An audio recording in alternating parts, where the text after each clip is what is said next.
Hola, bienvenidos una semana más a 24 minutos aquí en Axarquía 24. En un año como este tan especial en el que celebramos el cuarto centenario de la primera edición, de la primera parte del Quijote, y cuando acabamos también de celebrar el pasado sábado día 23 pues los actos del Día del Libro, teníamos obligatoriamente que tener con nosotros en este programa a un escritor, periodista y editor beleño que ha investigado y que sigue investigando en el Quijote, en su raigambre andaluza y también en su influencia o en su contacto con Vélez Málaga, en ese contacto recíproco entre el autor y la ciudad y cómo se trasunta eso luego en la propia obra. En fin, de todo eso vamos a hablar en los próximos minutos con nuestro invitado. Él es, ya lo saben, Antonio Jiménez. Bienvenido.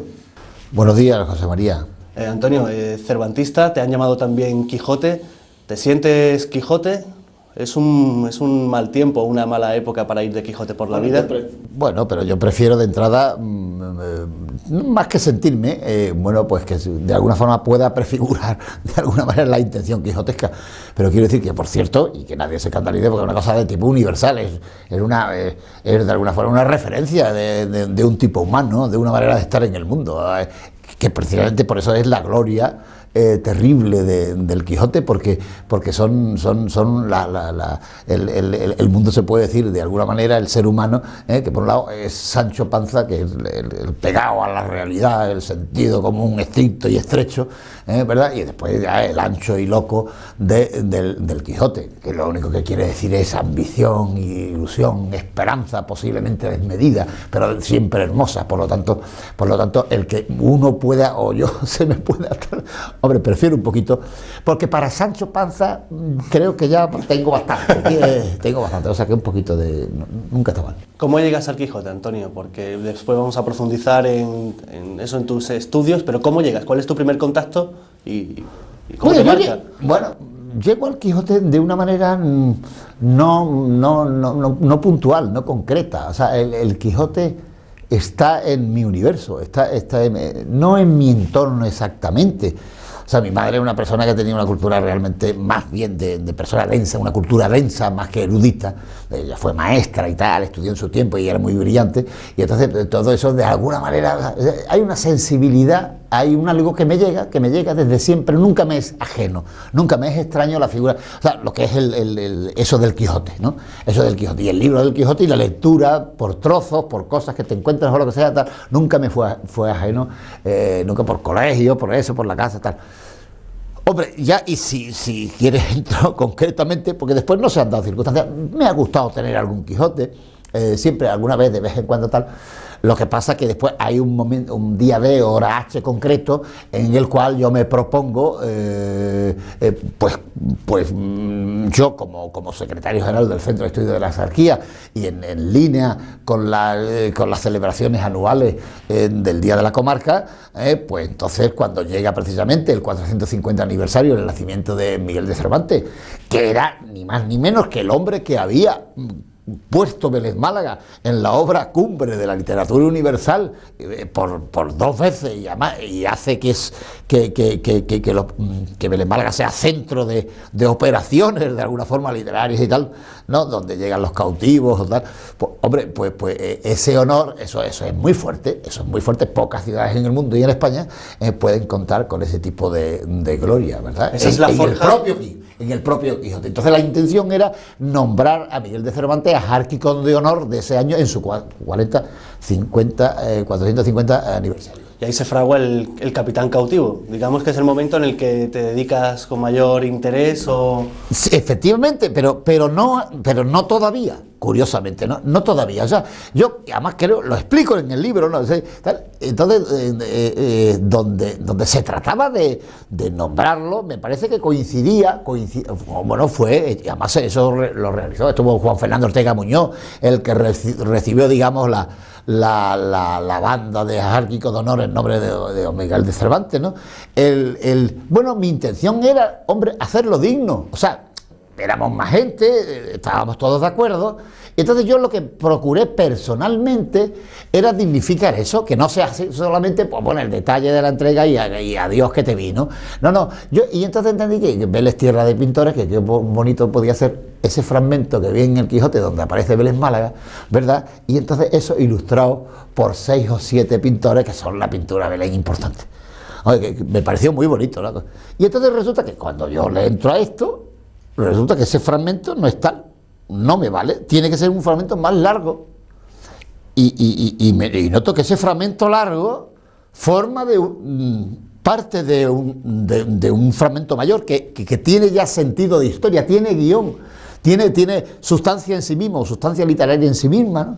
Entonces descubro que es toda una novela. O sea, yo barrunto primero y veo, y entonces cotejo, analizo, estudio un poquito y veo que es todo una novela. Y entonces, y claro, y de una novela en el contexto del Quijote, tal, y entonces, bueno, pues en esa línea, entonces yo llegué a un momento determinado donde digo, bueno, pues entonces, vamos a ver, es que aquí, ¿qué es lo que hay que hacer? Aquí es, prosigo y le echo el valor, la temeridad de hacer una cirugía arriesgada en el Quijote, o simplemente corto por los sanos, lo que he descubierto lo tapo y pongo el fragmentito de tal. Y entonces, por eso no salió nada en el día aquel, ¿no? En el año aquel, precisamente porque, nada, digo, no, yo prosigo aquí, ¿no? Prosigo porque creo que esto es realmente apasionante. Y entonces, eso, ya mi intención, que extrapolar la idea del que eso, bueno, lo que obtiene su fruto, digamos, ya editado, una edición preciosa, por cierto. Estamos en el año 98, cuando se edita el Capitán Cautivo. Se inicia todo en el 97, que es exactamente el aniversario, el 450 aniversario de Miguel de Cervantes. Pero bueno, él es un año, vaya, él es en octubre cuando se supone que nace tal, y entonces está dentro del 450 aniversario. Sí, hace 8 años. Y tú, bueno, lo has comentado por encima, y haces un acercamiento muy particular, muy heterodoxo, muy alejado de rigores académicos. Incluso con sorpresa, con hallazgos, tal, sí. Y entre esos hallazgos, la culpa beleña, entre otros. No, primero, mi intención es que yo tengo que extrapolar, yo tengo que sacar lo que don Miguel de Cervantes había metido en la primera parte del Quijote. Entonces, eso a mí, lo que pasa que entonces yo empiezo a hurgar, empiezo a analizar, empiezo a estudiar y empiezo a mirar cervantistas y estudiosos del Quijote y tal. Y entonces ya no solamente, incluso yo, en medio de la operación, hombre, pues tengo hallazgos tan no sé, pues tan gratificantes como, por ejemplo, descubrir que ya esta operación que yo tenía iniciada a pique de terminar, porque me vino por Daniel Martínez Chichari, precisamente porque tenía una hermana, estaba en Alcalá de Henares, y entonces me manda un librito pequeño, y entonces me aparece allí y tal. Entonces pero yo no me quedé con el librito, pero ya hay una referencia donde dice que ya en 1608, o sea, lo que yo estaba haciendo 400 años después, en 1608, lo hace un francés, César Uden, ¿verdad?, donde que era publicar, es una de las novelitas en la primera parte, la publica separada del Quijote. Pero es más, después, a mayor abundamiento, y esto es sorprendente, y además es gratificante, y en fin, bueno, tampoco hay que darle ninguna, pues resulta que es que esto llega a oídos de don Miguel de Cervantes, y el tío que tenía preparado en el cajón una serie de novelas ejemplares, las tenía allí, viendo que esta cortita, una especie de novela ejemplar, pues resulta que va de boca en boca, y la gente la alaba, y lo animó al tío a sacar del cajón las novelas ejemplares y publicarlas 4 años más tarde. Joder, o sea, ¿qué estoy haciendo? Entonces yo estaba inmerso en una operación realmente hasta placentera para don Miguel, que después descubro, yo por mi cuenta, bueno, en fin, leyendo todas estas cosas, investigando, que en la segunda parte del Quijote, don Miguel de Cervantes, pues habla que ya en la segunda parte no va a hacer como en la primera, es decir, meter pequeñas novelitas, porque eso, dice don Miguel, eso distrae, parece que distraía al lector. Claro, el lector normalmente, lógicamente embebido en esa historia apasionante de las locuras de Don Quijote y las sandeces de Sancho, así lo dice don Miguel, pues claro, el tío se salta uno lo que lo interrumpe de alguna manera, ¿no? Entonces dice don Miguel de Cervantes que entonces, claro, ¿qué ocurre? Que pasa un poco como desapercibida, y entonces remata diciendo que otro gallo les cantaría, que no me acuerdo las palabras exactamente, otro gallo les cantaría cuando el curioso impertinente, como el capitán cautivo, viesen la luz por sí sola. Ahora, y es muy bonito, o sea, eso de que 400 años después, pues en fin, una persona como yo, pues, normalita y tal, sin más historia, en un pueblo normalito y tal, encantador todo, evidentemente tal, pues, hombre, le dábamos gusto al Manco de Lepanto. ¿Es entresacado? ¿El capitán cautivo es una especie de Quijote andaluz? Claro, bueno, eso ya viene, esa interpretación, claro, es que ya cuando uno ya se sustancia en el tiempo, ¿no? Claro, esto en medio de eso, pues uno intuye ciertas cosas, pero llega un momento determinado que después, 7 años después de todas estas operaciones, de la edición del libro del cautivo, pues resulta que uno empieza a ver cosas y durante estos 7 años y tal, empieza a ver cosas y efectivamente ya no es solamente como yo escribo al principio de mi estudio preliminar en el Capitán Cautivo, cuando hablo de que sorprende que en Andalucía haya un campo no trillado como es la existencia de Cervantes, absolutamente trascendente para la propia existencia de Cervantes, la propia vida de Cervantes y todo lo que pare su capacidad creativa, que de alguna forma son trasuntos de su existencia rica, esplendorosa, alegre, romántica, aventurera, tal. Entonces todo eso que es, pues resulta que no está contemplado.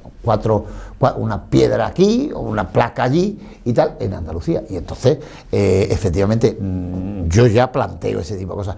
Pero esto últimamente, el concepto del Quijote andaluz, es que es cierto, es cierto. ¿Qué ocurre? O sea, el Quijote, dentro del Quijote hay Quijotes, hay 2 Quijotes. ¿Cuál es? En mi entender, es una especie de propuesta para ser debatida entre los sabios del cervantismo y del quijotismo. Yo soy un convencido, pero vaya, no obstante, todas estas cosas son cosas abiertas al debate y a la libre diatriba, que además que es apasionante, ¿no? Y entonces hay está el Quijote, que es Don Quijote, el Quijote de Don Quijote, que se desarrolla su mayor parte en La Mancha. Y después al final atraviesa Aragón, ¿verdad? Y acaba en las playas de Barcelona, cuando recupera la cordura y tal.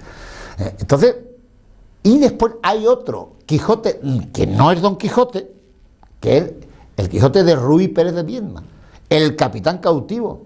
Y ese Quijote se desarrolla totalmente en territorio andaluz. O sea, en la ficción, desembarcan en Vélez Málaga, donde Vélez Málaga funciona en ese instante, digamos, literariamente glorioso como paradigma de libertad, donde los cautivos alcanzan la libertad en las playas de Vélez Málaga.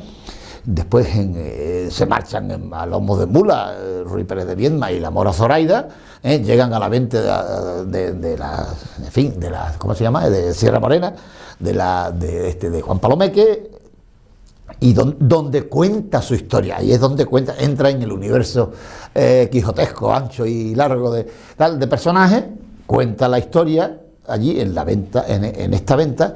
Y después se habla al final del capítulo 42, donde Ruy Pérez de Viedma y la bella Mora Zoraida se irán a Sevilla, donde se casarán previo bautizo de la Mora.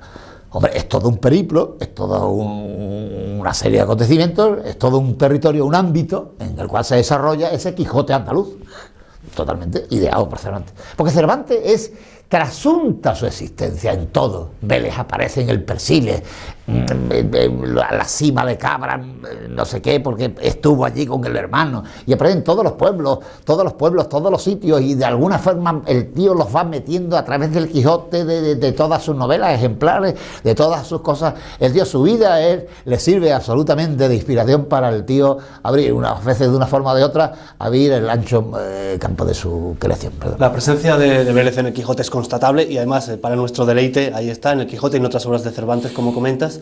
Pero respecto al personaje real, respecto a la biografía de Cervantes, ¿qué supone? ¿O cómo ves tú ese trasiego por Andalucía y concretamente por Vélez Málaga? ¿Cómo le influye personalmente y literariamente. Claro.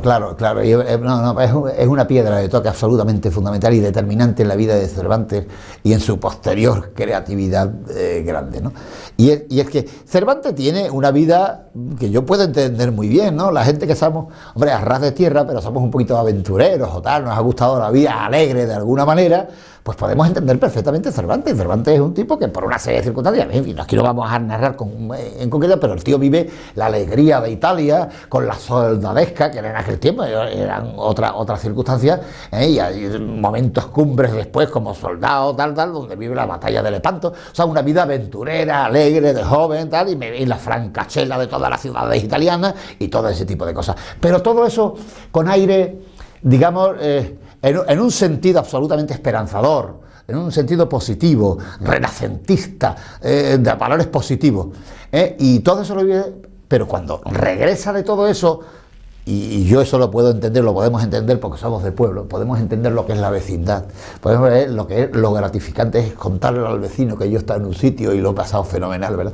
Cuando Don Miguel aparece y ya empieza a vislumbrarlas desde de vuelta de Lepanto y de sus glorias y de sus historias, pues resulta que llega a las costas españolas antes de eso y lo atrapan unos piratas ahí a la altura de Baleares cuando se veía las costas catalanas y resulta que lo mete en Argel 5 años, Dios mío, es absolutamente espantoso.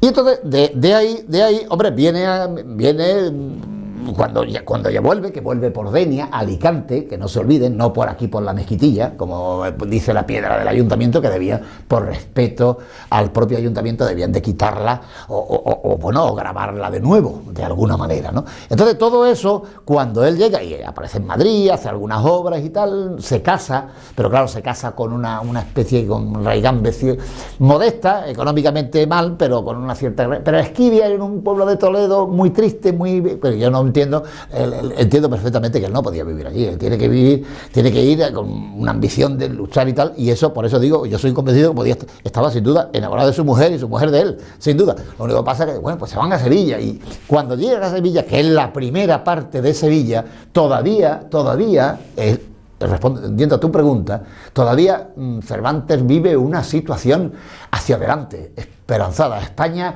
todavía tiene ilusiones, incluso, quién sabe si excesivas, ¿no? La España de Felipe II, la España donde él va a servir incluso de requisador de bienes para la Armada Invencible.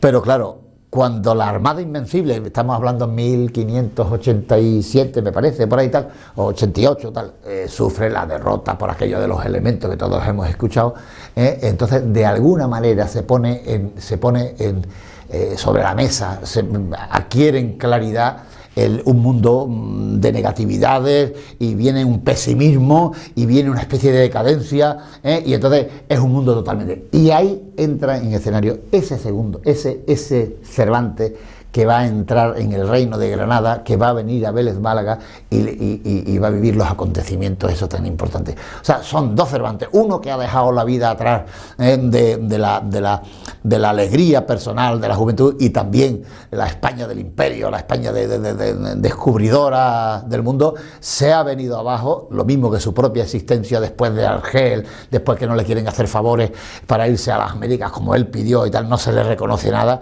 Ese frustrado Miguel, en su doble dimensión de España, y él personalmente, es el que llega a Vélez Málaga, que después podemos abundar. Sí, además llega a Vélez Málaga y son otro tipo de aventuras, ¿no? Porque es una época también muy penosa, ¿no? La de Cervantes como recaudador, ¿no? Las pasa canutas, por decirlo coloquialmente. Claro, bueno, pero ya es un poquito distinto, porque eso de requisador y tal, donde también lo metieron en la cárcel en Castro del Río y una serie de cosas, porque los curas o la religión y tal, porque el tío había querido llevarse los trigos o lo que sea, porque tenía, claro, era obligado. Pero en cambio aquí viene al reino de Granada, ya en el 94, ya viene con vara alta de mando del rey.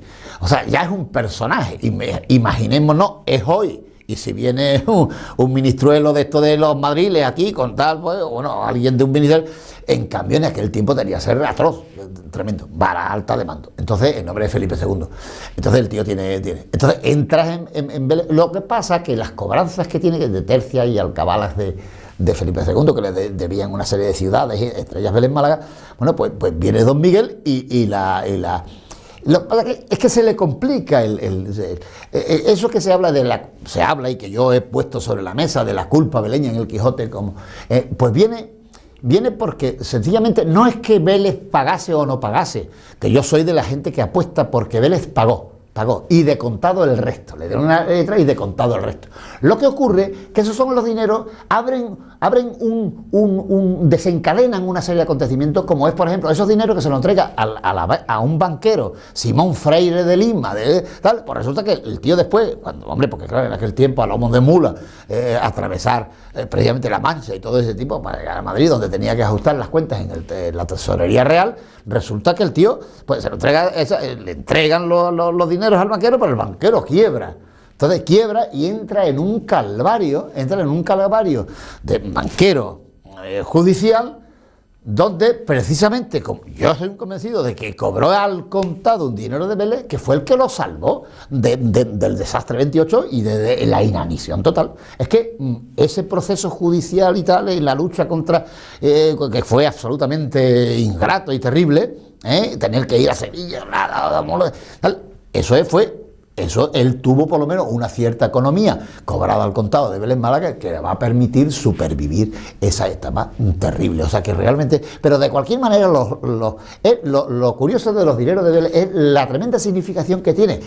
Dicho así como yo lo he dicho, o como por ejemplo el más reconocido biógrafo de Cervantes actual, Jean Canavallo, donde habla de las cuentas fantásticas de Vélez Málaga, no porque sean fantásticas, sino simplemente porque esto que estamos hablando del año 94 resulta que otra vez los contadores reales no solamente lo llevan a la cárcel, sino que después de salir de la cárcel se lo vuelven a reclamar 2 veces más. O sea, que cuando menos te lo esperas en la vida de Cervantes, otra vez aparecen las cuentas de Vélez Málaga.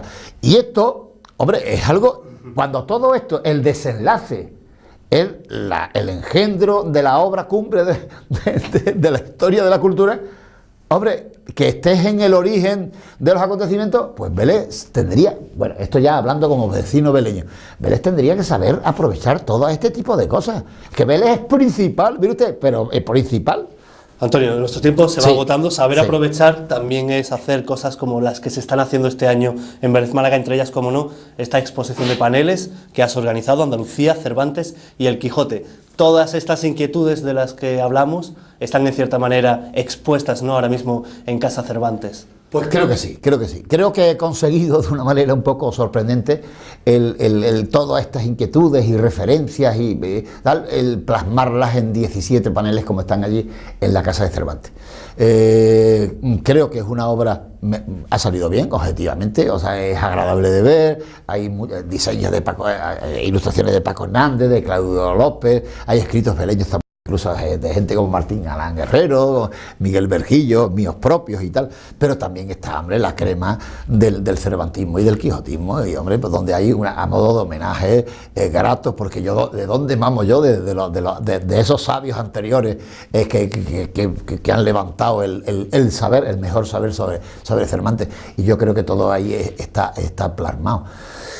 Va a estar expuesta hasta el 31 de mayo. Hasta el 31, y además con una cosa muy curiosa, hasta el 31 de mayo, porque van a ir los colegios y la labor del CEP en esto es estupendo, con un equipo de voluntarios, maestros, que van a servir de guía también a la exposición para institutos y colegios, y también después se va a ampliar a la comarca cuando si lo solicitan desde otros municipios se intenta. Pero además con una cosa sorprendente, ¿no? que lo que decía, abierta desde las 8 de la mañana hasta las 9 de la noche. No me negarán que es la más abierta de las exposiciones y tal. Que el que no vaya, sencillamente porque no quiere. Yo no entiendo un beleño que no vaya. Además, hago una insistencia en una cosa que es verdad que yo he notado porque conozco este pueblo profundamente. Hay una capa de la sociedad, que es la inmensa mayoría, que parece como si estas cosas no les fuese con ellos. Nada más que los 4 políticos, tal, ¿no?, que están en primera fila, y me parece perfectamente bien que estén en primera fila porque son los que más conocen las cosas, los escritores. Pero todo esto es con las personas normales, las personas humildes, que no sé si... Pero esto, con toda la... y esta exposición, además, que no hay por qué... Esto no hay que ser ningún erudito especial, se puede contemplar dibujos, ilustraciones, fotografías y cosas de estas, y estamos en Vélez, y todo el mundo tiene el derecho, como el primero. Quiere decir que sería muy bonito que la gente se lo tome así, pero no solamente lo mío, cualquier cosa, sin complejo. Antonio, Una pregunta sí o no. ¿Veremos pronto una reedición del Capitán Cautivo? Hombre, por mí me gustaría tal, yo creo que puede haberla, y por el propio Capitán Cautivo y por el propio Quijote y por el propio Cervantes y por el propio Vélez Málaga y Andalucía, me parece que está haciendo falta una reedición. A ver cómo viene. Ya, vendrá, pero a ver cómo viene. Ojalá que lo veamos muy prontito. Antonio, gracias. Gracias a ti y gracias a los telespectadores. Gracias. Bueno, pues a todos los telespectadores, aquí estaremos de nuevo dentro de 7 días en 24 minutos con un nuevo personaje de la actualidad de la comarca. Ya lo saben, El Capitán Cautivo, esta obra de Antonio Jiménez, bueno, esta obra editada por Antonio Jiménez, bueno, con un prólogo muy interesante y grueso también. Esperamos verla pronto reeditada, como decimos. El Quijote sí que no tiene ningún problema para tener ediciones este año a granel. Disfruten con el Quijote. En la lonja las ediciones, bueno, el Quijote. Ah, bueno, tú decías... Cualquier edición del Quijote de las que se han hecho este año conmemorativas puede ser buena. Ah, sí, pero que el Capitán Cautivo, normalmente, precisamente en la lonja de Capuchino. Bueno, pues allí lo pueden encontrar y ya saben, Andalucía, Cervantes y el Quijote en Casa Cervantes hasta el 31 de mayo. Esto es todo, hasta la semana que viene, que sean felices.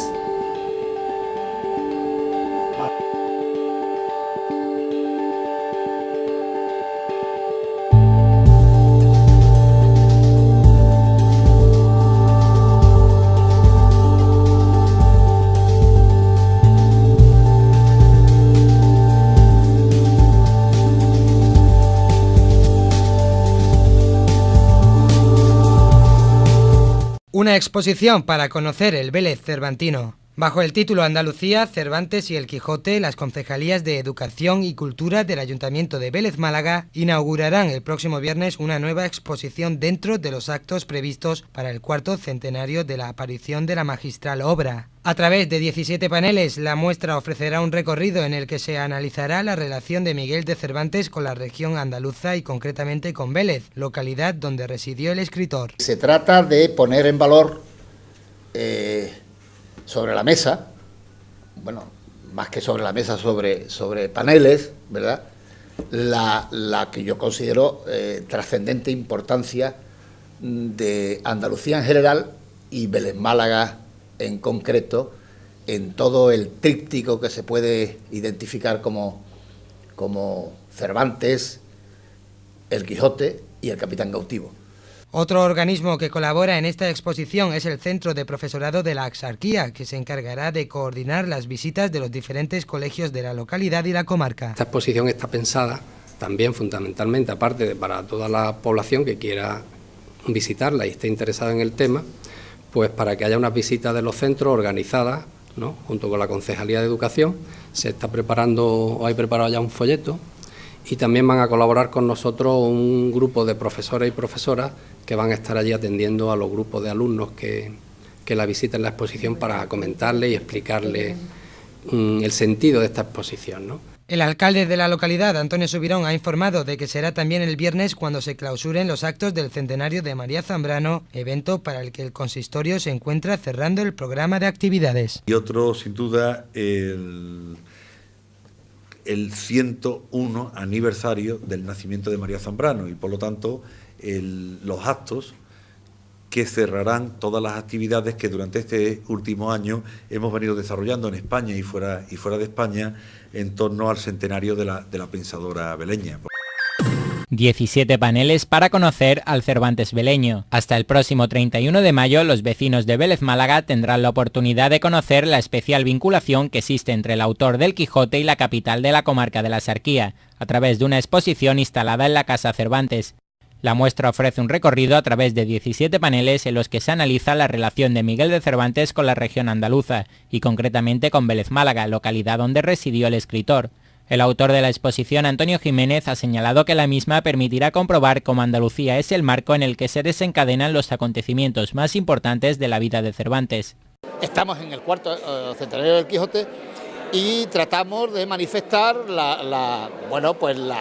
el hecho cierto de que Andalucía es, digamos, el escenario donde se desencadenan los acontecimientos más fundamentales de la vida de Cervantes, donde Cervantes, después de su vida romántica de soldado por Italia y de vivir la picaresca por todos los y de vivir incluso hasta aquella época gloriosa de Lepanto, donde pierde la mano, después vive un mundo profundo, tremendo, difícil, complejo, en Andalucía, donde templa su alma, de alguna manera la predispone a una obra universal como es el Quijote. Por su parte, el alcalde de Vélez Málaga, Antonio Subirón, ha invitado a toda la ciudadanía a que se pase por esta exposición, incluida dentro de los actos organizados para conmemorar el cuarto centenario de la publicación del Quijote. Estamos recordando la estancia de Miguel de Cervantes en Vélez Málaga. Realmente estamos aquí en la Casa Cervantes, que según la tradición es donde él paró. Por lo tanto, esta exposición yo creo que es muy ilustrativa del paso de Cervantes por aquí, por nuestra ciudad, y yo lo que quiero es animar a que todas las personas, pues siempre todos vamos a tener un momento en el que podamos venir y deambular por esta galería e ir leyendo los paneles en los cuales se ilustra toda esta estancia. Por tanto, animarles a todos para que vengan y para que visiten esta magnífica exposición.